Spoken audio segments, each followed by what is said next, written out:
మా అన్నయ్య చిల్ అవుదాం చెల్లి వచ్చేయండి అన్నాడు. ఇక్కడికో జూపిటర్స్ అని చెప్తే వచ్చాం ఫ్రెండ్స్. ఈడు రెడీ అయిపోయి ఇదేమో ఒక స్ట్రీట్ లైట్ కూడా లేని చెప్పండి ఫ్రెండ్స్ చూపిస్తాను చూడండి మీకు కూడా. ఏం కనిపించదులేండి. ఇదిగోండి ఫ్రెండ్స్ కర్త కర్మ క్రియ. మళ్ళీ బుక్ చేసింది మా అన్నయ్యే, రూమ్ బుక్ చేసాడంట. ఇదిగోండి ఫ్రిడ్జ్ కూడా. వెళ్ళిపోతున్నాం గైస్. ఈ వీకెండ్ అయితే ఇలా ఎంజాయ్ చేస్తున్నారు. ఇంకా ఒక వీకెండ్ చూపిస్తాను చూడండి. ఇంకా ఎండ్ అవ్వలేదు.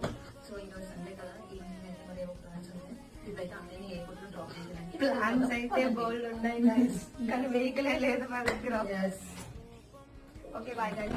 Hi friends. యాక్చువల్గా మాకు ప్లాన్ ఉందన్నమాట. మా అన్నయ్యని ఫ్లైట్ అదే ఎయిర్పోర్ట్ లో డ్రాప్ చేసిన తర్వాత మేము షాపింగ్ వెళ్దాం అనుకున్నాం. కానీ బయట చాలా ఎండగా ఉంది, అందుకని చెప్పి ఒక గంట ఎయిర్పోర్ట్ లో రెస్ట్ తీసుకుందాం అనుకుంటున్నాం ఫ్రెండ్స్.